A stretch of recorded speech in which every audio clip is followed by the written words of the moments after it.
7 of the other 8 states that I'm responsible for as well. We'd like to start. I want to teach you something. In Aquaben, we're very culturally centered, and we try to make sure that we are introducing into the vocabulary of our community language which we think is empowering. So I'd like to introduce the term ago and amen. Is anyone familiar with ago and amen? So ago, A-G-O, and ame, A-M-E, are Twi words from West Africa. And ago means I need or I want your attention. And amen means you have it. So whenever you hear someone say ago, you respond with amen. So let's practice. So ago, amen. All right, so like Kevin Hart said, say it with your chest. Say it with your chest, right? Ago, amen. Ago, amen. Good. So whenever you hear someone say ago, you respond with amen. All right, thank you, thank you. So I'd like to just give a few words just to sort of put the context for what we're going to be talking a little bit about today.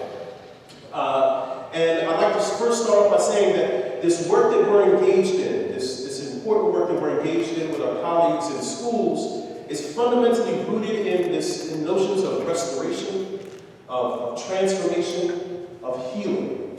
Right? I think that's a really important starting point.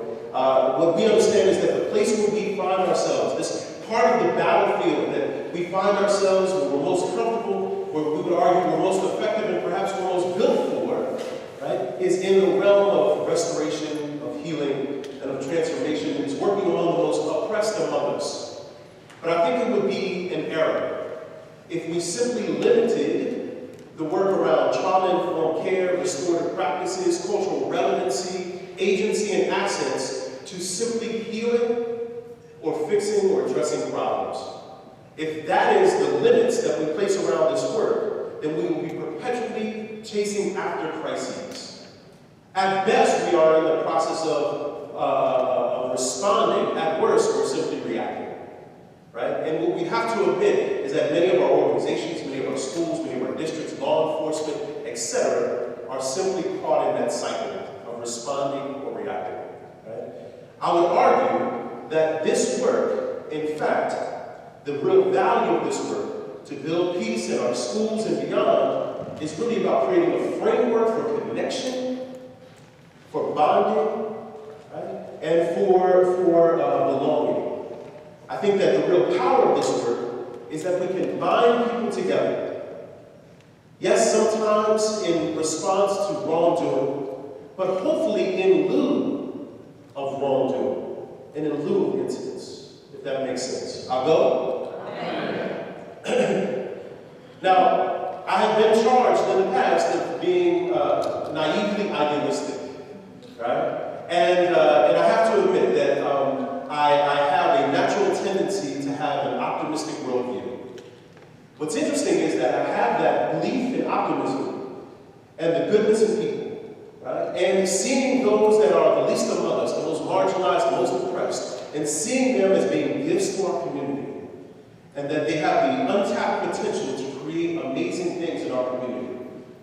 I have that belief despite myself having a history of trauma in my own childhood, homelessness, abject poverty, societal racism and violence, right? Juvenile delinquency. I have that belief because although I have gone through that, or perhaps because I've gone through that, I was able to survive and marry an amazing woman, build a beautiful family with her, right? Create something awesome. I mean, I'm a bad man. This happened. Woo! Lord have mercy. But going to get my doctorate, going to have a successful career, found a couple of businesses, etc. So I have this faith and optimism and the positivity of what can happen in the world, even to those that have lost their way, because I myself have walked through that. I have this deep and profound faith in the goodness of people and this ability for us to create peace in our community, despite the fact that we have lost 8 students, all of them Black and Latino males under the age of 21, to homicide in the streets of Wilmington from one of our alternative schools over the past 4 years. Just one. We have lost 8 of our students. Now, as tragic as that is, and our heart bleeds, we also recognize that over the past 9 years, we have helped thousands We've helped to save and transform the lives of thousands in this work that we're doing with the most marginalized in some of our alternative schools. Right? So, for me, I believe and I know that building peace through this work in the community and in our schools and beyond is because I intuitively understand the fundamental truth. And I think we understand the fundamental truth. One that does not require us to have reams and reams of data. This fundamental truth does not require us to have a research paper that is 500 words or less, that is independently peer-reviewed in a research journal, that has 27 citations by academicians in order to verify. That fundamental truth is this, that human beings change their behavior primarily based on the bonds and connections that they have. I'll repeat that. That human beings change their behavior primarily based on the bonds and connections and relationships that they have. I'll go. The reality is that if we can understand this fundamental premise, this fundamental truth, that I think that it would get to the core of many of our challenges. Because this fundamental truth means that it is bonds and relationships, not punishments, that are essentially going to change behavior. That it is bonds and relationships and not laws, not policies, not procedures that are going to change behavior. Now, those are important, yes, and they're absolutely necessary at times. But the reality is, and I think that we certainly anecdotally and research shows, that at best they change behavior in the short term. And they only change behavior in the presence of an external locus of control. Does that make sense? Right? When in the absence of that external locus of control, right, then transformation doesn't remain. It isn't long term. Despite the fact that we continue to get engaged in the superficial work of developing policy, of punishing, right? And I would often realize that when we really reflect on these things, that sometimes those things are done, whether in a school environment or out, less to transform behavior, but really to satiate our bloodlust in the false name of justice. To satiate our bloodlust to get back at people in the false name of justice. Or maybe it's to create a cute little pretty, nicely packaged program for a school to implement.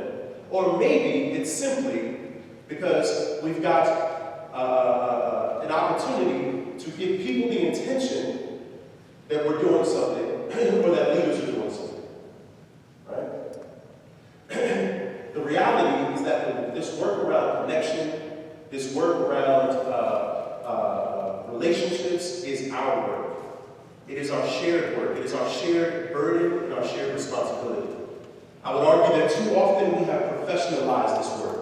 We have let the masses off the hook by allowing this to remain in the realm of community activists. We've let the masses off the hook by allowing this to be the work of just social workers, or therapists, or preachers, etc. We have also let kids off the hook by thinking that this work is the work of adults in order to create a community for kids to belong to, instead of looking at and holding ourselves accountable and them accountable, children, so that they can invite us into their community for us to understand better around how they create community themselves, right, and begin to teach us as well. So we become part and parcel of their community. I'll go. I think, though, that at the end of the day, we have also put too much stock in the words of some politicians and leaders who have a microphone, but they do not deserve or have earned the responsibility of leadership. I think that is absolutely true.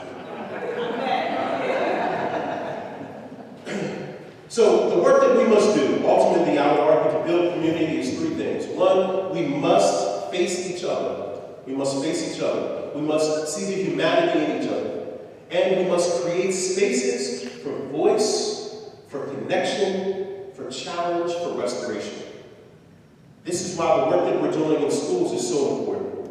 Why the environment of schools? I think there's a couple reasons. One, because school is compulsory. They have to go. Our children have to attend school, right?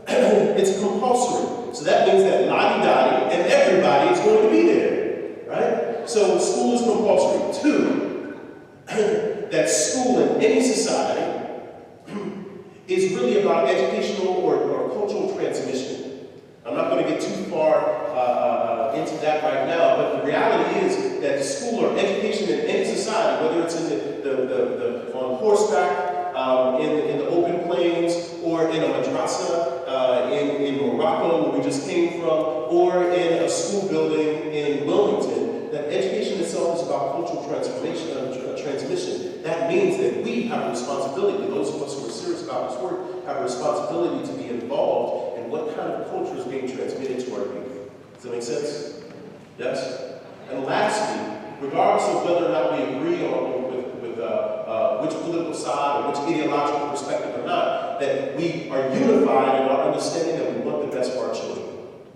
Right? Regardless if you're on the left or the right, or you're just an independent thinker, right? That we want the best for our children. That makes schools a really important environment for us and space for us to work in, an important battlefield for us to work in.